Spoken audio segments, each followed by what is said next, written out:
Hello, and welcome to another episode of Boundless Body Radio. I'm your host, Casey Ruff, and today we have another amazing guest to reintroduce to you now.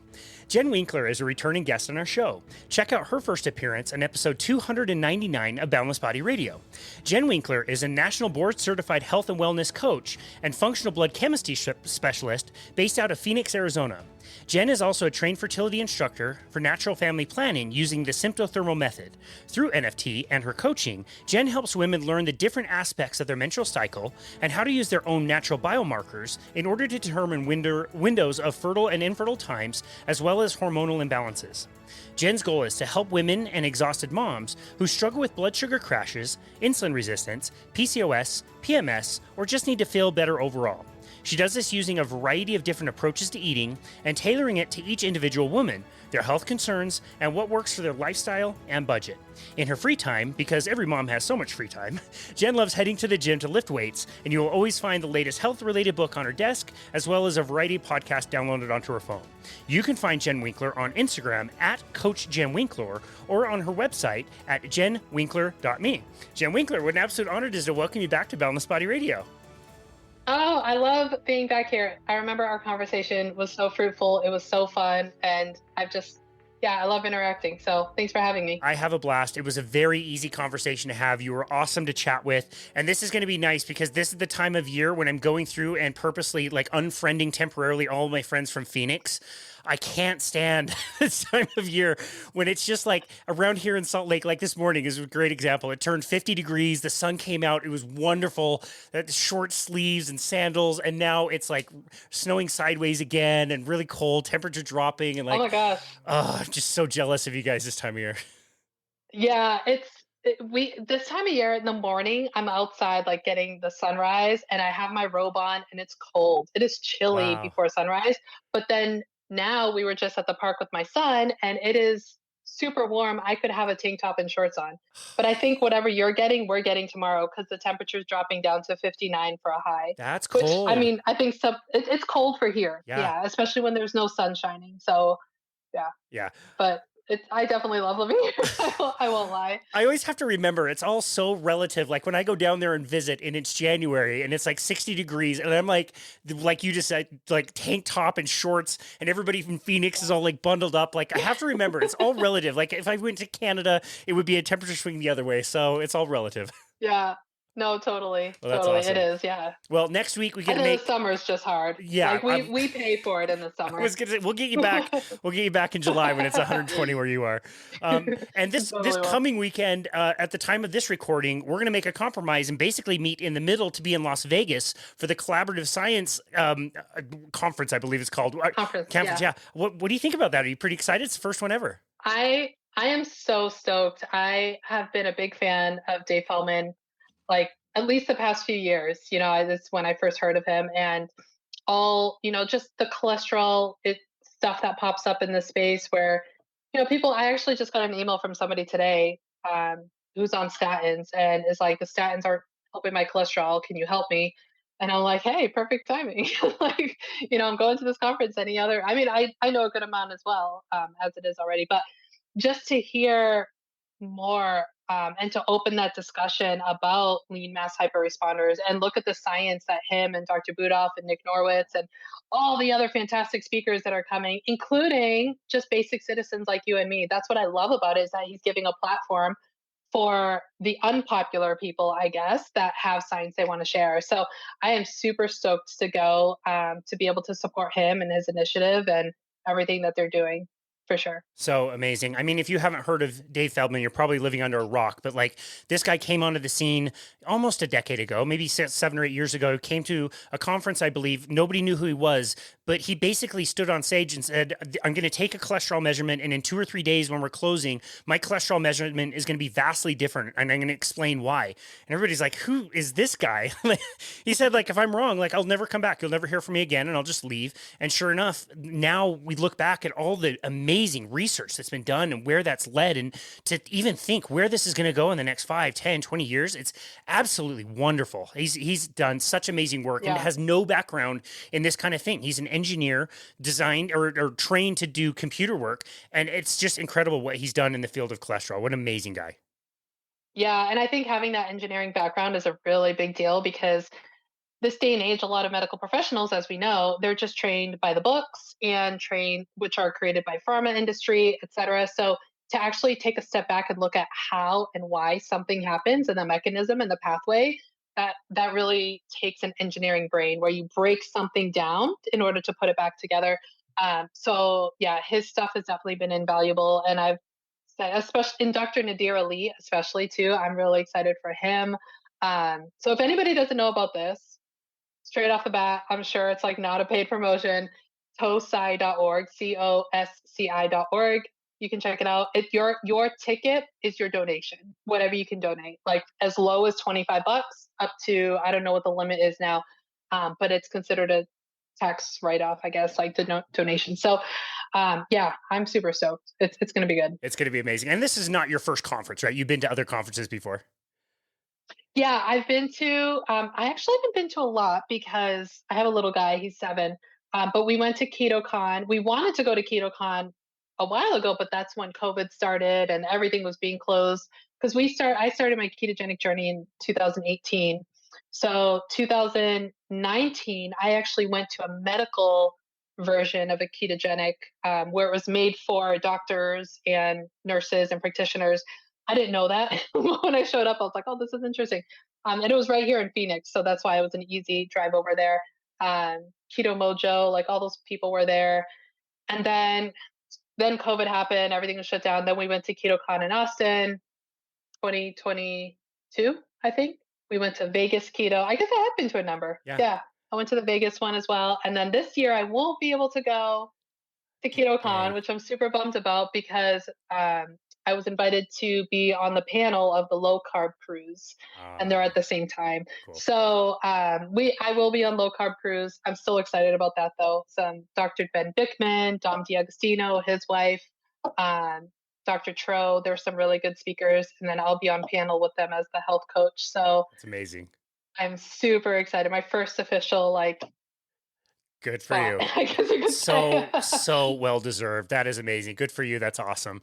As part of what I'm doing with this conference is I'm inviting people who this is like their very first conference that they're going to, and I'm having them come on to do 10 or 15 minutes and just tell us, what your journey has been, what you're looking forward to, what your expectations. You've never been to one. What do you think it's going to be like? And I just did my first one today with this dude who you'll be able to meet. His name's Les. He's been really active on the app that comes with the conference, Yeah. and to see his like anticipation and excitement, and like I get to meet like Dr. Barry and all these people, and like you have no idea that Dr. Barry is going to sit there and talk to you for like 10 minutes, as long as you like Yeah. the energy buzz that you're going to get for how excited you are now. You're going to be so excited for months and months afterwards. Really cool to like see somebody who's just going to do their first. Oh, totally. I actually have never met Dr. Barry yet. This Ah, will be my first time too. Like he's never been at any of the ones that I've gone to, so I'm really stoked to officially meet him also. yeah. Well, Yeah, and Nisha. I love Nisha. they're both amazing. Yeah, you're in for a treat. He will be followed by about 10 or 15 people wherever he goes, but he will stay and Yeah, talk to sure. every single one of them for sure. So That's that would be a awesome. treat. Yeah, it's going to be really fun. It'd be great to meet you in person. One more thing to catch Yeah. up on. We both have recently turned 40 years old. How happy birthday, first of all, and how has it been to turn Thank 40? you. Gosh, it's amazing. We celebrated by going to Florida. I have some family over there, so we spent a couple weeks over by Fort Lauderdale area and then over by Sarasota area. So we drove across, and it was like just so it's been probably 6 7 months since I've turned 40. um I really took that time as a time of reflection and just seeing where am I at now, where do I want to go, where have I been, and to see, wow, I feel younger than I ever have felt in my life. Like you see these videos, I don't know if you follow any of the like 90s pages or anything like that on Instagram, like nostalgia kind of thing. Some of them have mentioned, like, they've shown pictures of 40-year-olds like Alice from the Brady Bunch and, from those shows of what they looked like when they were 40. And I'm like, I don't look like that. I hope not. But like in my eyes, I see them as much older. But yeah, just to be like, wow, I feel so much better than I've ever felt in my life, and I'm stronger. Like I never thought I'm not like the super buff, I'm not like Dr. Gabriel Lyons or something like that, but I have more muscle than I've ever had. I feel stronger. I can play with my kids. Like things that I never thought I could have, I have now and I am. And it just brings me such a joy in my heart to see that I've been able to accomplish that. And now looking in the future too, to be like, well, if I've been able to get this far, what's stopping me to get any further? Like not just health wise, but business wise, mindset wise, spiritual wise, whatever it is. Like I can make it it's as far as the imagination can take me. So yeah, that's kind of like a little summary of what what about you? How's your year been? Great. And just the same, like today I woke up and went and played ice hockey. I got a little walk in before it started snowing again. And like, I stop at Costco and buy my groceries. And like, I'm the only one in the parking lot that's riding my grocery cart through the parking lot like it's a bobsled. Like, I just feel so vibrant and alive. And like, I would not go back to 30, not a one chance I would Wow. go back. It feels so much better. And I love the idea of like aging that we see in our community of like aging is acquiring more experiences. It's gaining more wisdom and it's learning and feeling better this whole time. And a huge reason why I love following you on Instagram is you're always doing something fun, lifting weights, playing with your kids, like all these things. I can tell this huge smile on your face, like all of it's just bringing you all this joy. It's really fun Yeah. to it's equally fun to see this in the community and to be able to live this way. And it's also a bit of a bummer to see what the contrast is out there and how terrible it's getting. It just Yeah. keeps getting worse and worse. Yeah, and that's all I try to do with my Instagram is like obviously it's my business platform. There's going to be some business stuff there, but it's to be able to educate and let people know like you can do this. And whether it be carnivore, keto, low carb, or just something like no sugar, no grains, like, there's so many variants where you can take one small step to gain your health back. And you don't have to be living in misery or commiserating with other moms about how you can't wake up. And that's a new trend now where it's like, oh, just need my glass of wine because it was such a horrible day. It's like, no, there's beauty in the day, there's joy, but you have to find it and you have to many times when you're unhealthy and you can't do it, it's hard to find that joy. So being able to get up and thank God that I have another day to live and that I can go out and lift weights. I take care of my mom. My mom lives here. She's disabled, legally blind, and she's been suffering a lot. And I'm seeing it firsthand where her rheumatoid arthritis, she doesn't eat junk food. She eats what we eat. She eats primarily an animal-based diet with maybe some veggies or a fruit. But her rheumatoid is very active. And I know it's because her muscle mass has been depleted. She hasn't been able to build it. She hasn't been able to go out. So seeing that firsthand and taking care of her, I hope this doesn't sound in a negative way, but gives me more motivation to make sure I don't follow in that path. And I know that's what she wants for me too. Like she doesn't want me to follow in the path that she has. So I do everything I can to be proactive. Like, okay, I'm 40. Perimenopause is going to be right around the corner. What am I doing to prepare myself for that stage and eventually for menopause? I don't want to lose my muscle mass. I don't want my bone health to go down. I want to do everything I can to prepare and have smooth transition into the new phase of life. So yeah. I love that. Well, thank you for being such an example in the community. It's really cool to see. And yeah, it's one of my favorite parts. I'm just going to review our agenda of things to talk about here. We already did the obligatory Phoenix joke, so that's out of the way. We talked about the conference, that's out of the way. We talked about turning 40, that's out of the way. I guess we don't really have anything to talk about. Last time you told me that you had found the carnivore diet. You were doing carnivore, which we all know is the best diet ever for everybody for the rest of their lives. So you must be thriving and kicking ass, fully carnivore. So I don't know if we have anything else we need to address.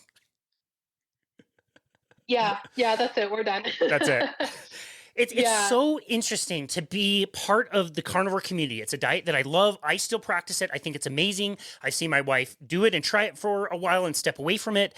And the stories that you hear is you don't need fiber. You don't need vitamin C. All the nutrients you need come from meat. And yet I see people that start to maybe not feel so good if they've done carnivore a little bit too hard or too long. And it breaks my brain.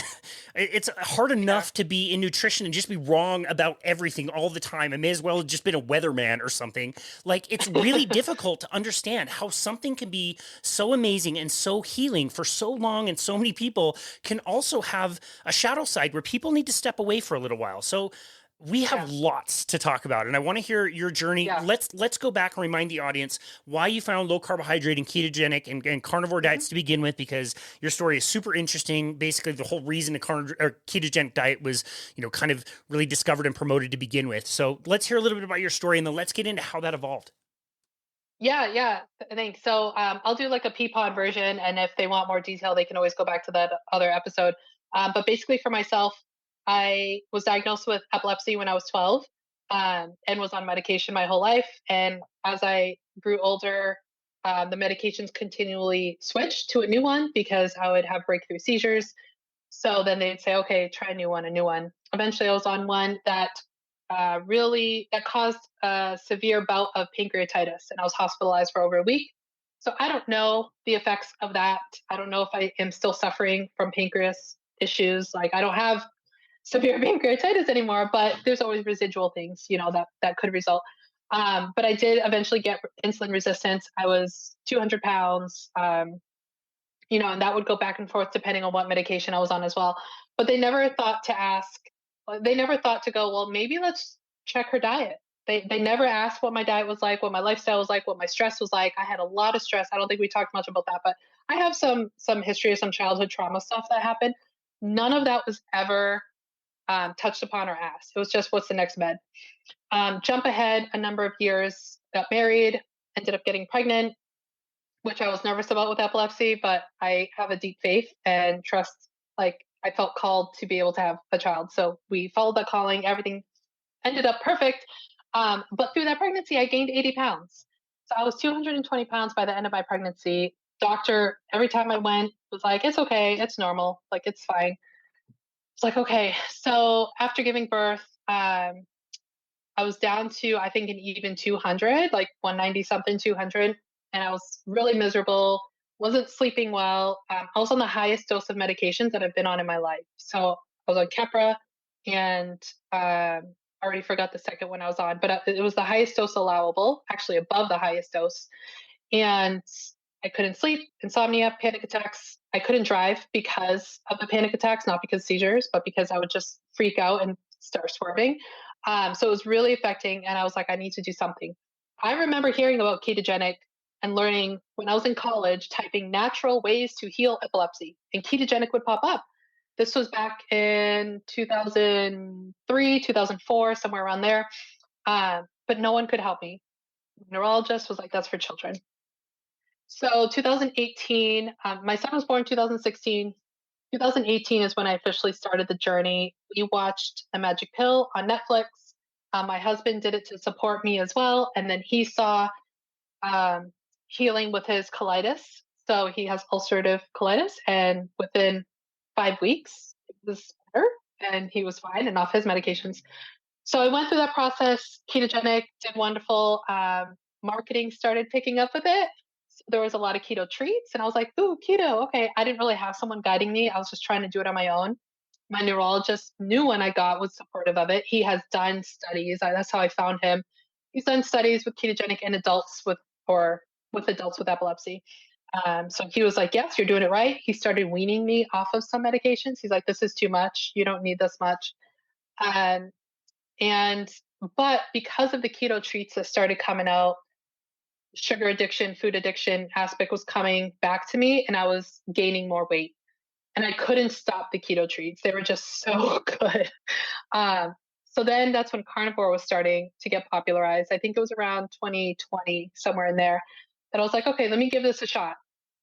And I was nervous because my prime reason was for my epilepsy. It did help other things. It helped my PCOS, my insulin resistance. It helped me lose weight, skin cleared up. So, all the stories you hear, sleep is better, stress is better, etc. But I wanted to make sure carnivore would work for the epilepsy part. So I thought about it and I said, well, why is keto good for epilepsy? The ketones. Just make sure I'm doing a high fat version of carnivore and I'll have ketones. So that's what I did. And I was able to conquer like the food addiction aspect. I lost some more weight, got down to my lowest weight, and I felt good and did that for like a year and a half. So then that's when the transition happens. It was like not too long, I think, after we spoke. Um, the one thing that started going down, and hindsight's 2020, right? So back then, again, the weight started going back up and I was losing a lot of hair and um, my thyroid numbers did not look great. So I was like, okay, I think what I was doing was fasting too much. Like if I look hindsight before I explain what I actually did, I think the root cause was I would intermittent fast every day. I wouldn't eat until lunch because that was a popular thing then. You wanted to skip breakfast. You wanted to fast as long as you could. Hindsight, that's not the best for women. We want to align our circadian rhythm and depending where we are in our cycle. So that was happening. I started getting migraines before my period, which I used to have before, and then it came back. Again, with hormones, that's another issue. If you're fasting before your period's coming, that week before your period, fasting too much, or eating in a caloric deficit consistently all the time and never bumping it back up, that can deprive progesterone, which would then cause headaches. So all those things were happening. So I thought maybe I'll try and reintroduce carbs. I worked with somebody to try and do that because I was nervous, and I did. We were able to find like a sweet spot as far as the mental game goes with carbs. But I gained even more weight. So I was really frustrated. I was back up to like 160. Originally, I was down to 142. So it was a significant amount that came back. Uh, so then this past year, so that was exactly a year ago. And this past year has been a lot of discovery, a lot of research in fertility, hormones, how they function, the pathways and all that stuff. I was able to find my sweet spot where the first 2 weeks of my cycle, I'm pretty much carnivore. There might be an occasional like square block of dark chocolate. Um, or if I do like an intense workout, I might throw in like a small clementine or just something small, but it's always strategically placed around a workout or something of intense nature.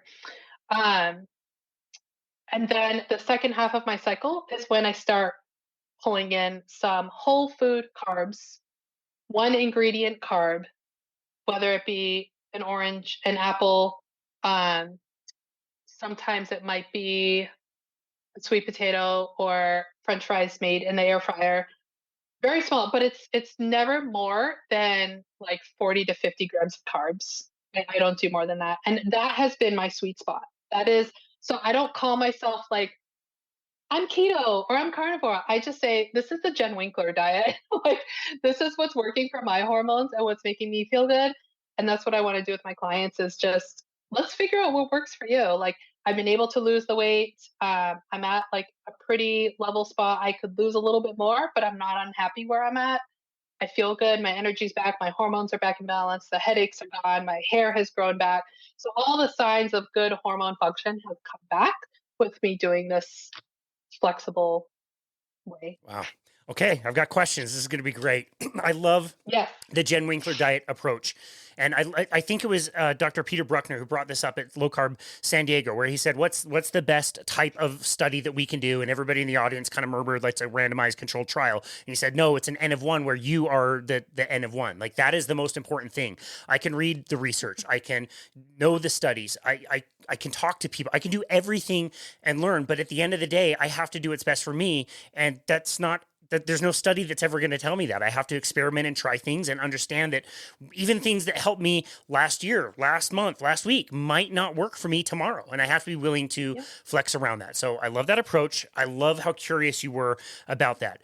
The meals and the intermittent fasting thing I find to be very, very interesting because one of the tough things and a pattern that I see people get into, I got into it myself, it was difficult to break out of, is I was pretty much OMAD carnivore for a very, very long time because when I would eat until full satiety. So when breakfast time did roll around, well, I don't really want to eat breakfast. I feel satiated. It's inconvenient.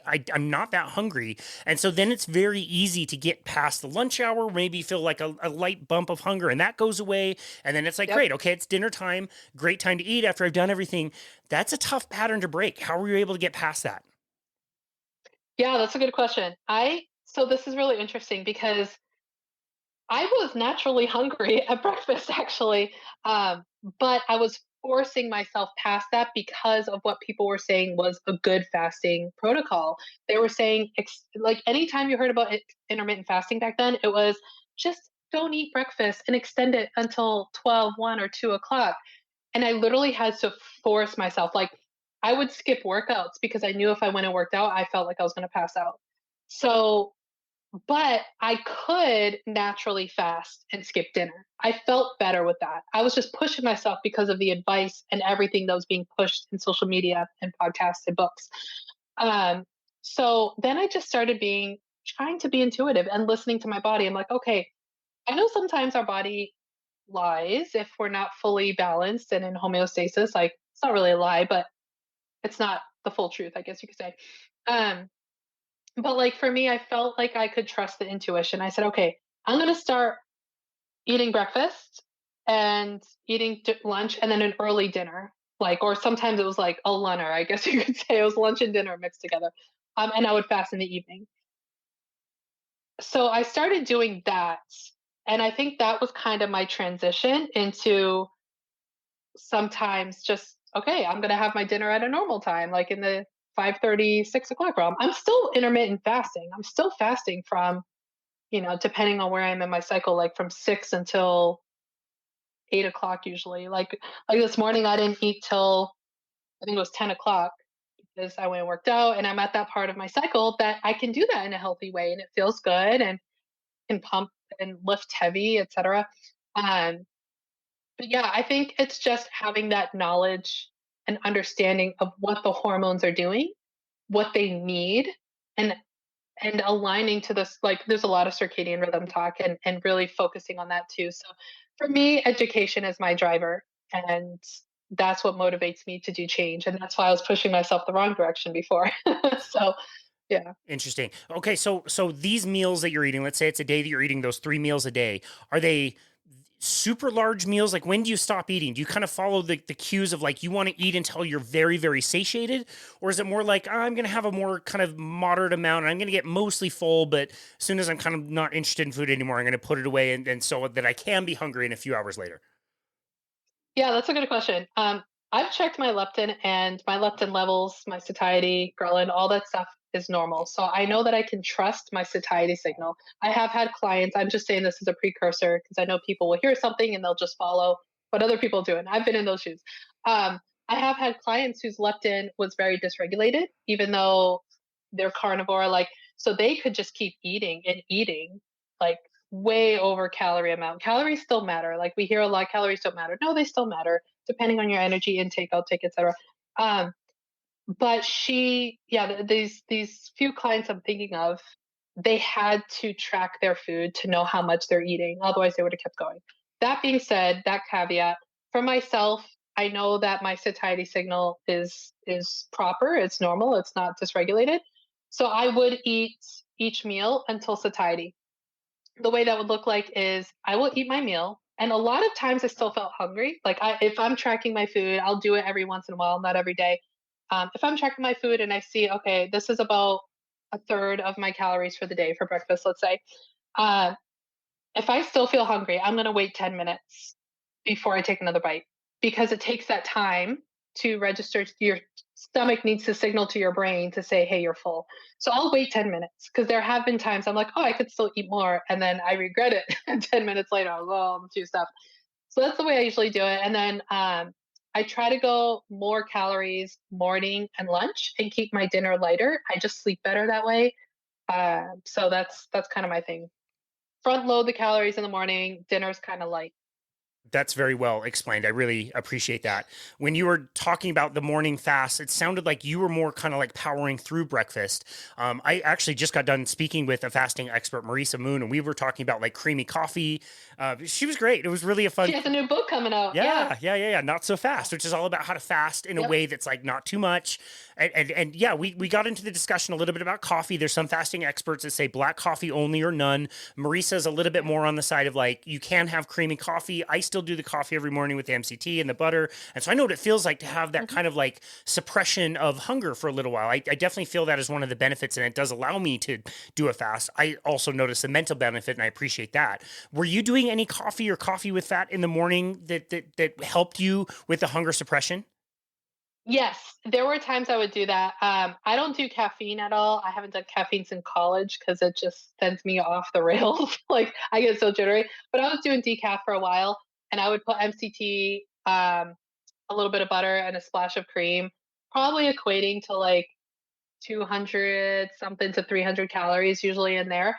Um, and that the MCT, I actually, it's funny you say that because I haven't had MCT in forever, and I just started again yesterday, having it in the mornings because there's just I don't know what's going on. There's some protocol I'm going through. That's a whole different story. Some cleansing, some detoxing, etc. So I think there's some brain fog hitting. So I was like, I need some MCT. But yeah, I used to do it before, and that would help sometimes. But like you said, there were fasting experts that were like, no, nothing. So I think I went to that extreme and it was like, just to be sure. Because again, going back, I want to heal my epilepsy. No one knows the cause of it. No one knows what it is. So I'm like, okay, autophagy, cell cleaning, like all these fancy words, trying to do whatever I need to do to try and heal it. If it's even possible to heal, I don't know. But yeah, so once in a while I did, but most of the time I would try to just power through. Power through. Okay. Let's talk about the carbohydrate introduction. So there's a few things we can talk about here, but number one, I just want to say, like, how difficult was it for you knowing that you found a ketogenic diet, found improvements on a carnivore diet, not only for weight loss, like what most people want to do, lose fat, lose weight? They have all these side things that happen as well on the same time. But you had a very, very strong reason to be on a more strict type of a ketogenic diet. That must have been, I think it's terrifying anyway for anybody for any reason, especially that weight loss thing. You create, by the nature of the thing, a bit of an orthorexia, unfortunately, of carbohydrates. We think that carbs are bad. We need to get rid of them. And if some is good, more is better. So all of them were gone on a carnivore diet. You had a Yep. medical condition where a ketogenic diet is strongly shown to help people with epilepsy. How difficult was that for you to then say, okay, I'm going to bring these back in? Yeah, I have never thought of that actually. I'm really glad you asked that. It was hard. It was hard. I do believe there was somewhat of an orthorexia, and I can say that because even if I saw like my husband or my son, not so much. Sometimes I was like, yeah, but if I saw any of them eating any kind of like they started introducing rice into their diet, and I'm like, "Ugh," like I was like freaking out, just oh my gosh, it's rice, you know. But it over time eventually that dissolved and it's like okay, their metabolism is not my metabolism, it's totally different, they can handle it. Um but it was hard because so I my mindset was I'm going to be ketogenic. Well, when I say ketogenic, in ketosis, I'm going to be in ketosis the rest of my life. But then when I was searching for answers and learning more, I would hear a lot of speakers talking about ketosis isn't meant to be for life. Like it can drain your hormones, it can do this. So I started getting a little fearful. And I actually would go to these speakers at talks, at conferences and say, so ketogenic is good for epilepsy, right? Like it's therapeutic. And they said, well, yeah, absolutely. I said, so what do I do in this case? Like you say that it's going to tank your hormones, it's going to do all these negative things. What do I do? And they said, oh, your case is different. I said, but is it? Like I get that it's different, it's for therapeutic, but I have to suffer my hormones because of my like I have to pick which one do I want to suffer? Which one do I want to allow for me to suffer? Epilepsy, hormones, like it didn't make sense to me. So that was part of also what started my exploration in trying to dig deeper in is ketosis bad long term? We don't fully know, obviously. Like unless there's something I'm missing, I'm always willing to learn. Like I love learning. I'm never going to say I know it all. But I think for some people, I think you've even said it. You've been in ketosis like very long time, right? Like, or is it just I would part of? assume, I mean, I've been eating mostly a carnivore diet for 5 years. I have not checked my blood one time. So I can't really Oh, confirm okay, whether I have or haven't because that's the way to know is to check yeah, your blood. But I would assume that that would be the yeah, case. okay, yeah. It could be. I mean, it depends on some people. There were times that I was in carnivore. I wasn't technically in ketosis, and I'd have to up the fat.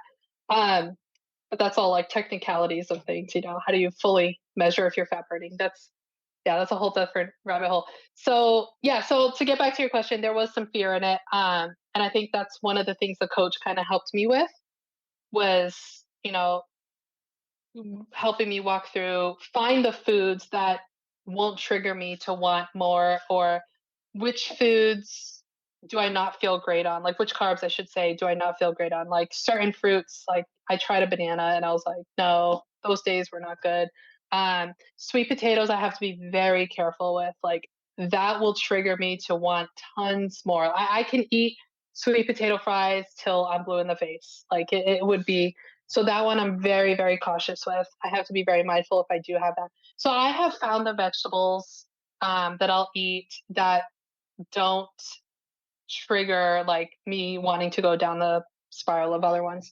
But yeah, it was frightful, and I still am. Like, let me preface because we're anytime I feel like we talk about carbs, people are like, "Oh no, that's the devil, whatever." I am very heavy animal based the whole time. Like my breakfast almost all the time is eggs and bacon or sausage or some kind of. It's all animal based. My breakfast. Once in a great while, I might pull like some sauerkraut or something like kimchi, whatever.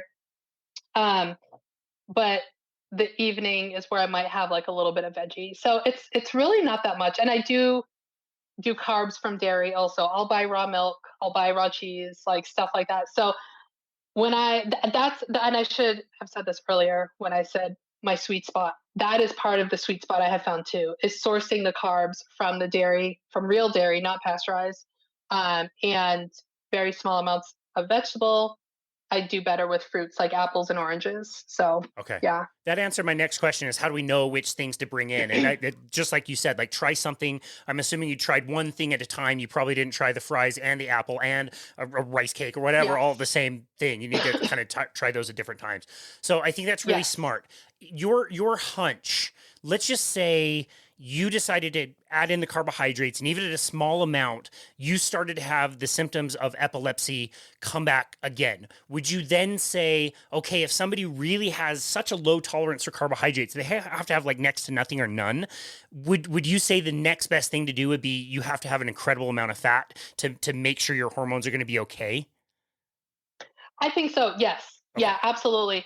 I'm glad you asked that because that was part of my issue also. I just cannot digest fat well. Like it's super high. Like if I'm at 80%, I get horrible heartburn, horrible like all the reflux, all that stuff. So and I've tried digestive enzymes and they literally made me vomit. 15 minutes after eating, the whole meal was out. And I thought it was maybe a food bug, so I tried it again in the future and it happened again. I'm like, okay. So and I even tried a different brand and that one made me nauseous, so I didn't throw up, but I'm like there's something my body doesn't want more digestive enzymes. Um the other aspect was I did because my doctors with Mayo Clinic, I got to do some genetic testing and they got to test me for familial hypercholesterolemia. And they tested a whole bunch of other aspects too. So uh, I do not have the genes that the Inuit have to digest high fat. And I don't know how reliable that is. Like as far as that genetic aspect, it's just an interesting fact. But I'm like, hey, that maybe that's part of it. I can do 65 to 70% fat pretty well, but once I get higher than that, it's indigestion and it just doesn't work well. That's part of the protocol stuff I'm working on, seeing if there's some healing, some liver detox and stuff. That's what I'm working on now. So when I said like brain fog and stuff, I'm like, yeah, there's probably stuff Yeah. from that.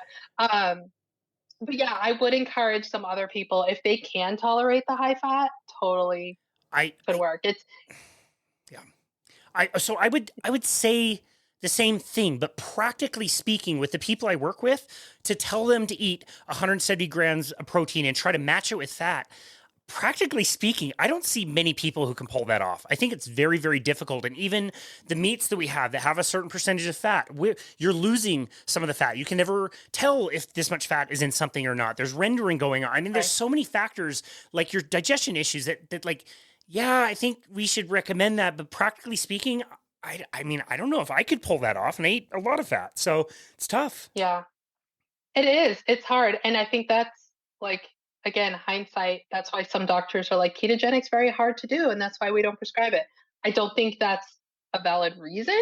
They should at least try it. I mean, look at myself. I didn't need to be 80% fat to see the healing that's happened. And full disclosure, I am still on one medication, but it's a very low dose. It's the lowest dose I've been on. I have an appointment with my neurologist in a couple weeks, actually, to kind of evaluate that and see where things are at. But I'm okay with it. I'm not experiencing the side effects of it. I'm sure there's probably something it's doing to my body, but it's just where I'm at in life right now. And I'm riding the waves, man. I'm riding the waves. That's awesome. Well, I love that explanation. And also to say, like, when we're talking about carnivore, I really love carnivore and keto diets. I really love to say diets that cause ketosis or help you get into a state of ketosis. More often than not, whether you're following quote unquote the keto diet is a different question. Right. And to me, when I think of carnivore, I do like the definition of a hyper carnivore consumes at least 75% of their calories from animal products. And from what you're describing, that would very much fit that on most days, I would assume. I've had this explained to me probably 100 times, and I can tell you, I know not one small thing more now than I know the first time it was ever explained to me, which is women's hormones. This is so vexing for me to understand, and I try, and I never get anywhere. Can you explain? And I think you're right on this. Like, I've seen this with a lot of women. Like, you can change the timing of carbohydrates for different times of the month for different results and different things. Can you explain that a little bit? I'll make sure to rewind this like 17 times and like watch it again and again and see if it sinks in. Yeah, maybe you can get a little more precise on your question because I could go on forever about that topic. So is I'm there like sure a you little could. more? Yeah. I'm sure you could. That's why we brought you on. Yeah. So I guess it's like you mentioned that like your first half of the cycle, you can keep your carbohydrates fairly low and just have little pickings here and there.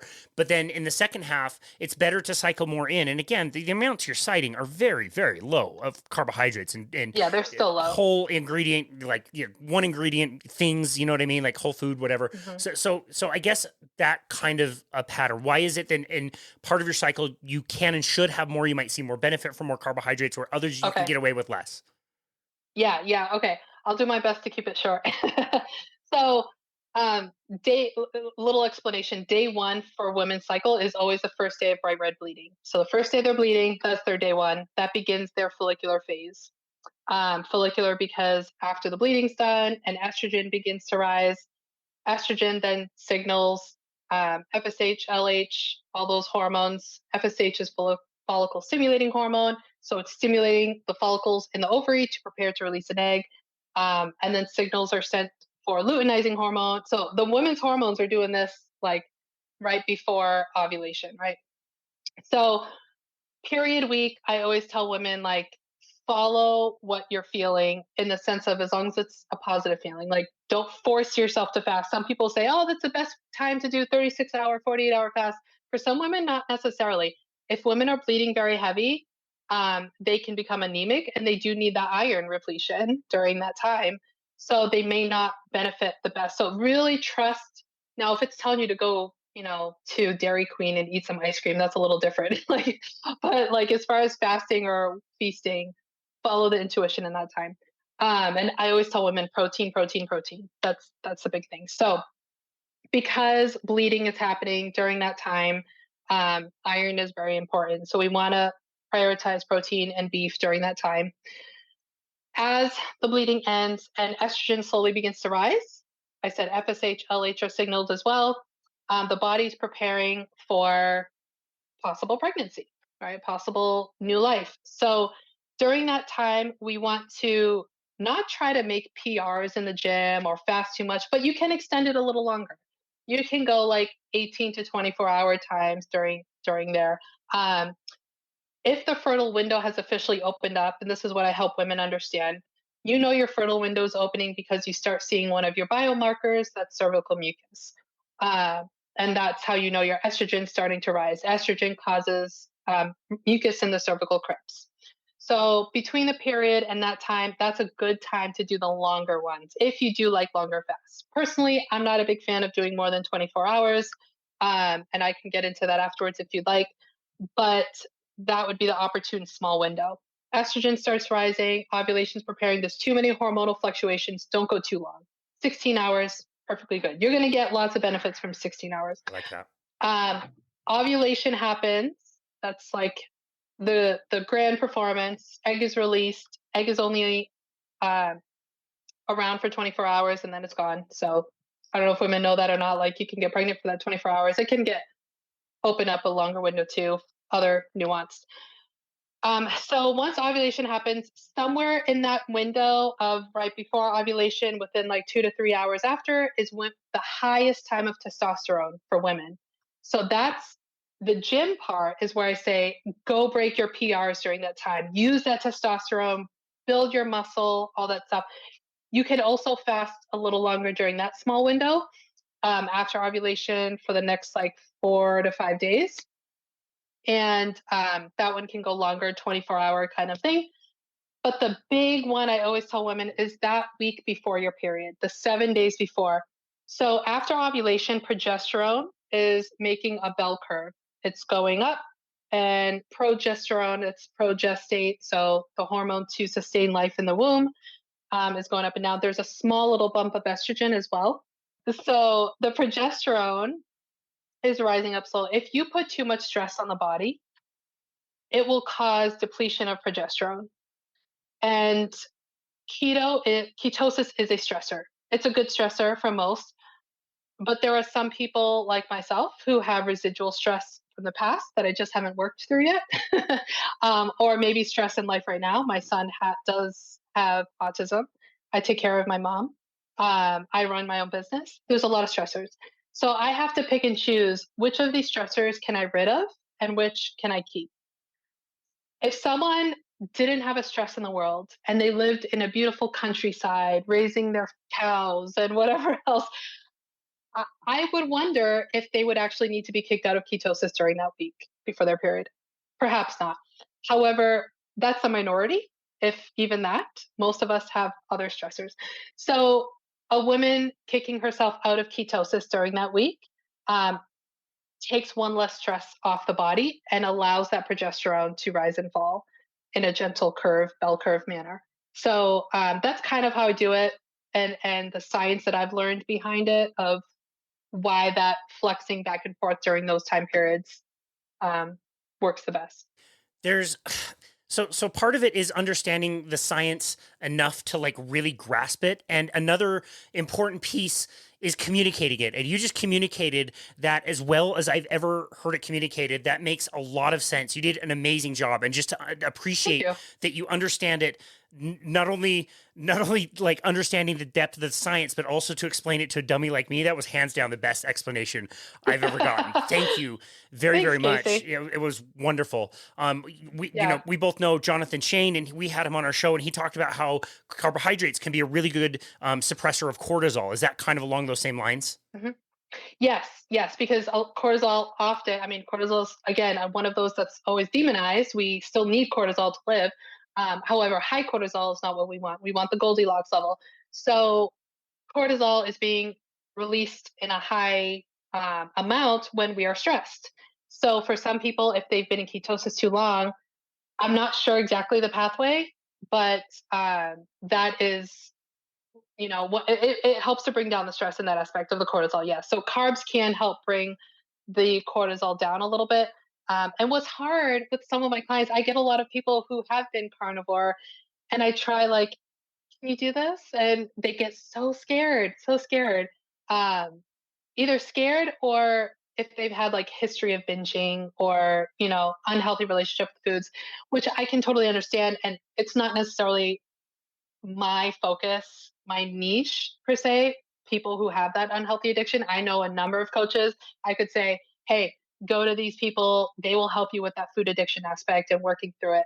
Uh, but yeah, it's definitely helpful. And I have had clients that they just couldn't do it and they're still struggling. And it's like, oh, but yeah, it does.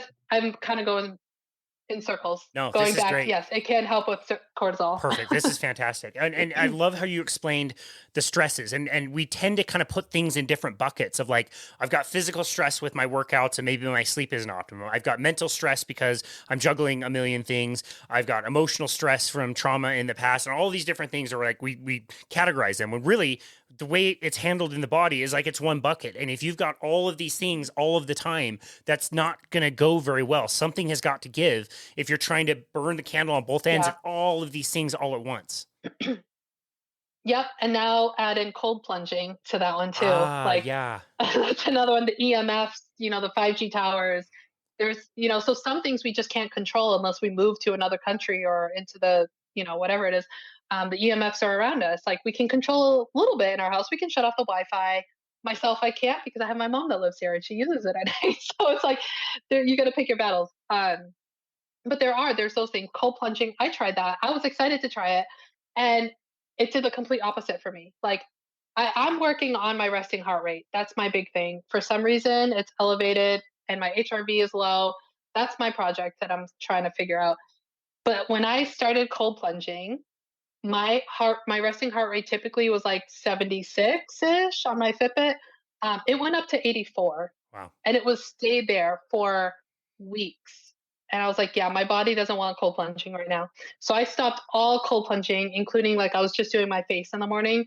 I stopped it all and just worked on breath and stuff. And it's back down to baseline, which was 76. So now I'm trying to get even lower. But got back to the face plunging, and now that's helping. Like all I do, just a bucket of ice water, put my face in it, relax in it, and it's incredible. My heart rate will go from today, it went from 95 down to 66. Wow. Just face cold plunging. So something about like the full body versus the face, like my body didn't want that. But that's another stressor that people are at because they're seeing it happen. They're seeing benefits. People do get benefits from it. I'm not negating it. Like it is a wonderful tool.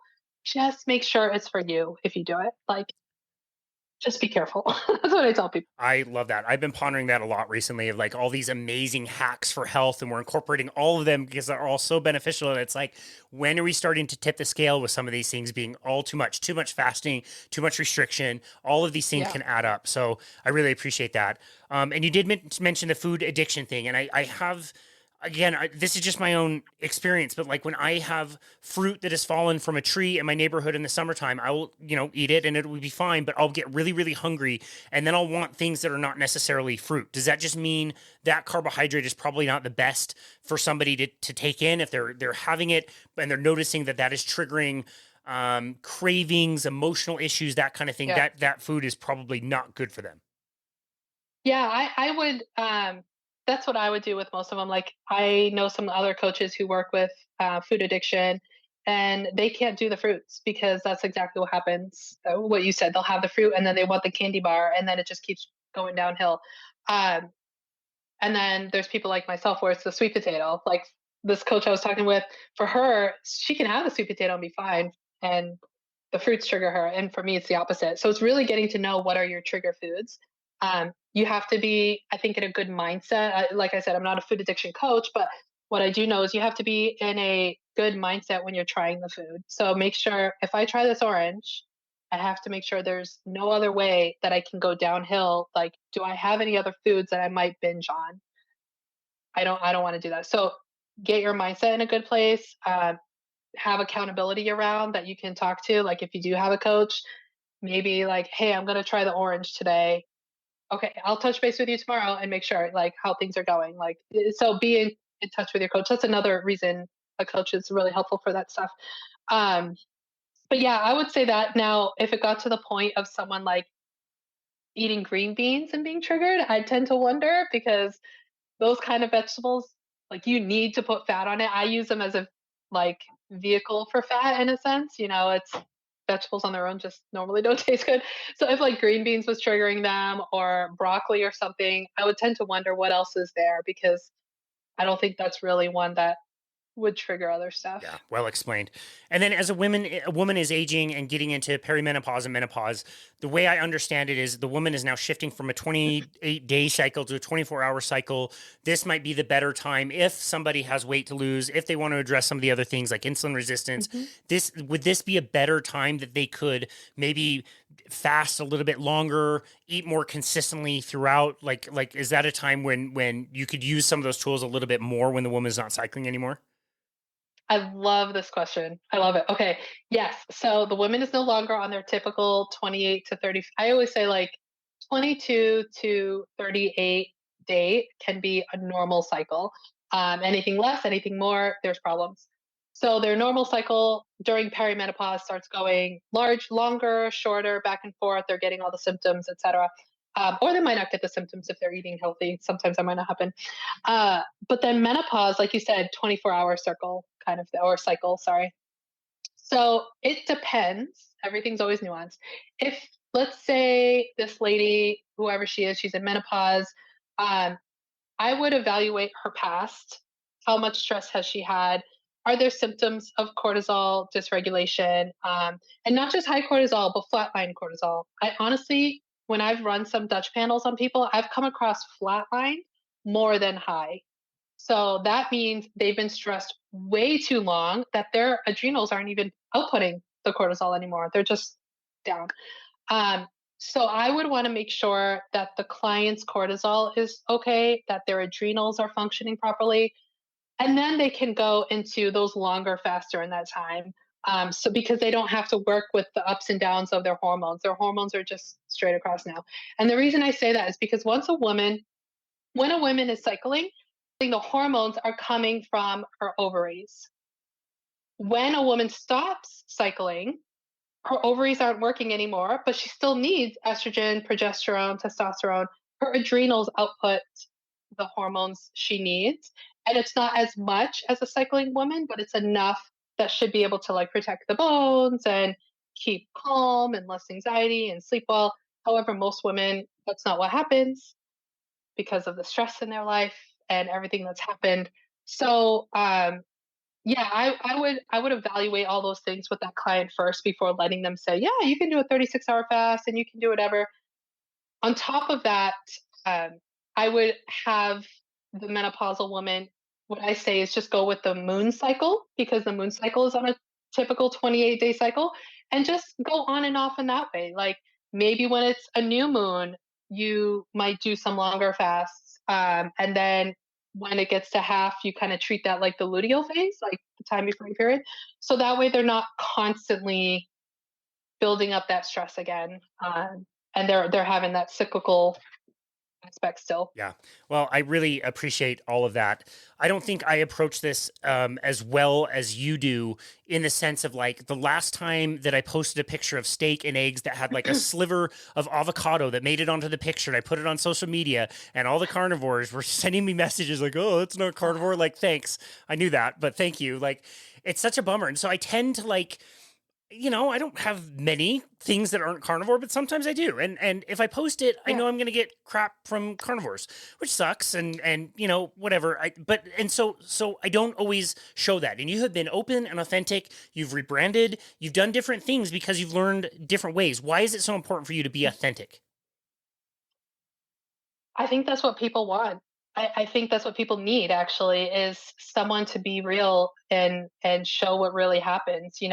In today's society with social media and influencers, there are so many people on there that are just trying to gain the fame, gain the followers, and that's not what I'm in for. I started out very like less than 1,000 followers. It was just my family, friends, whoever I knew, and I was just sharing my journey, and it just started that way, and then it eventually started evolving, and and then that's how I became a health coach. Was I was like, oh, people were asking, how did you do this? Oh, I can do this for a job. I can help you. So went through all the trainings, all the certifications, etc. Um, and I continue to learn, and I thrive on this. This is like my fuel. Is just always learning more. So yeah, I think it's important and it's what I would want. I live by that principle. I do unto others as do unto yourself. Like I I have, as you were talking about like hitting the unfollower for Phoenix people, I have gone through those stages of like muting certain people that just don't bring me joy and I'm seeing too much what I perceive as not authentic. And it might actually be, but I'm gonna say for me it doesn't seem that way because or it's just not helping me grow into the better person that I need to be and that I want to be. So that's my goal is to just be able to help people find what works for them, whether it's carnivore, low carb, keto, no grain, no sugar, like whatever it is. Let's find something that's sustainable for yourself. And an example, a client that I hate client graduations because we grow so close, but I had one that just finished Seriously. yesterday. It's so hard. I was like, "Oh, you're not yesterday, Tuesday, sorry." Um, but she was probably one of the first ones that I really took this approach with where I knew she wasn't ready to jump into keto right away, but she was having severe hypoglycemic reactive like ups and downs. And she wasn't overweight. She was maybe like 10 pounds overweight, but her body fat percentage was like 40 something percent. So it was 60% even before that, but she didn't look overweight, right? So she had her foods she loves. So what I did with her and what I'm doing with more clients now that have that issue is let's put on a CGM. Let's just see what the numbers are doing, you know? And she's data driven. So that's another thing I do with clients is what drives you? Is it your why? Is it what you're scared of happening? Is it data? And she's a data oriented person. So we had the CGM on her, and when she started seeing like she made her homemade sourdough, like she thought that was the best thing for her. And when she would see it spike, it's like, oh, okay, that's interesting. Like, and then she would do it, and then it took time to register. Okay, this is a problem, and then she started noticing when she didn't have the spikes, she also didn't have the dips that woke her up at night. So that gave her enough to be like, okay, I need to go lower carb and stuff. But what was even better was a keto approved food of bell peppers was spiking her blood sugar 50 points. Wow. Wow. And so it's like she wouldn't have known that without the CGM. And I know there's nuanced stuff with CGMs, like, well, you're releasing insulin, so you might not see the blood sugar spike. I totally get that, but that's besides the fact. Like, it's she was able to see what was spiking and be able to get rid of it. Um, so I really want to approach it with my clients in that sense of let's figure what works for you. Like that's why I call it the Jen Winkler diet. Like if you were my client, I'd say, what's the Casey Ruff diet? For you, it's mostly carnivore with maybe a little bit of avocado. And we should all be excited about that for you, that you have figured what works for you. And that's just what I want to portray online is just if you find what works for you and it's 90% carnivore, 10% whatever, I'm going to root you on. I'm going to say, great, because it's sustainable for you. We Yeah. want to be able to keep doing it. So, and real quick, I want to throw this in there too, because if you don't mind, my husband, I said his colitis got better, and it did for a very long time until last year. In May, we have no idea what triggered it. There was a stressful event, but he's had stress before, but all of a sudden it came back with a vengeance. It was the worst it's ever been, and we tried everything. He went back to keto. He was still going to the bathroom 15 times a day in the middle of the night. My birthday was in September. We were in Florida. We were traveling. It was horrible for him. He tried carnivore, lasted 2 weeks. And you have that intuition side. He was going to the bathroom more with carnivore, which blew my mind because you hear all these colitis and Crohn's stories with carnivore, like success stories. So we were starting to feel like getting really nervous. He was down to 122 pounds. Bones were sticking out. Like I was getting nervous. Came across 122 pounds? Wow. 122. Wow. Yeah, he was small. He runs on the smaller side in general because he's had colitis so long. Like his normal before that was about 150-ish. But so that to say already, like he has muscle when he's 150. Um, but yeah, so he was down 122, lost lots of muscle, was just tiny. So I came across, you may have seen him or heard him, Dane Johnson I have with not. Crohn's colitis lifestyle. He actually was just on Robert Sykes' podcast. He's been on a number of different ones. So I heard a podcast with him and started following him and looking at his stuff. Shared it with my husband. He's not and promoting Robert Sykes' podcast here for you, but it was a great interview on this last one because Robert asks him his opinion on carnivore for Crohn's colitis, and he shares his opinion on that, which isn't bad necessarily. But his approach was very different than what I would have ever thought to give my husband. And I'm grateful for that. And it was a lot of plants. No cruciferous stuff though, like no nuts and seeds, but it was a lot of plants. Still having leaner meats, not as much beef. Ground beef was okay, but not muscle meat. So all this stuff, I'm like, are you sure? So, but he signed on with them and he completed 12 weeks with them. And he's up to, I haven't asked his most recent, but last time I asked like a week ago, he's up to 145. Wow. No blood. He's down to like two, typical 1 to 2 stools a day. Like, so that to say, back to the whole bio individuality aspects, what I would think would work for most did not work for him. Plants did not kill him. Plants helped to heal. Granted, he was on a ton of supplements as well. Um, that's definitely doing a lot of healing also, but it didn't make it worse for him. So I'm not, and that's been a hard part in this carnivore space is I'm not one of those people that will say plants are trying to kill you. I'm going to say, if it works for you, great. But pay attention to the symptoms. He can't do cruciferous. He just tried doing it last week, and he's realized, no, I can't. It made it worse again. So he's finding that. Like, he's finding the Jeff Winkler diet. So Wow. yeah. Wow. What a wonderful way to end this phenomenal conversation. This is such a humbling space to be in and to try to help people with. I just should have Yeah. stuck with like my lawn mowing business when I was like 17. Like, could have kept it there. This has been wonderful, Jen. Where would you like people to go to find you and connect with you in your work? Yeah, sure. So I'm most active on Instagram, Coach Jen Winkler, Jen with one N. And I do have my website. I'm kind of revamping a little bit of it, but it's still working. So jenwinkler.me. I am on Twitter and on YouTube, just not as active on there. Twitter, I kind of just, or X, whatever you call it. I kind of like follow other people's, Dave Feldman's, all the people that are mostly active on there. I'll just watch their stuff. And then YouTube, I'll slowly, if you subscribe now, I'll be getting that going.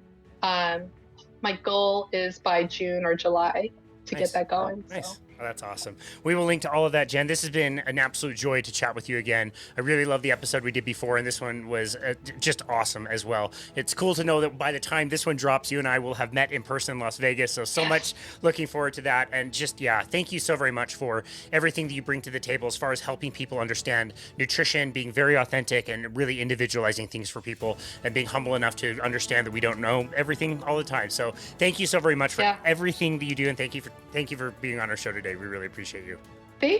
Yeah, totally. And thank you, Casey, for having this platform so people can hear this information and being open to other versions as well. Like, as far as not going into that dogmatic, like, avocado's bad for you, like, you know, whatever it is, like giving a place for people to listen and learn and speak their voice. So thank you. Well, thank you. That's really meaningful coming from you. I really appreciate that. Thank you for coming on the show. Yeah, for sure. This has been amazing. And this has been another episode of Boundless Body Radio.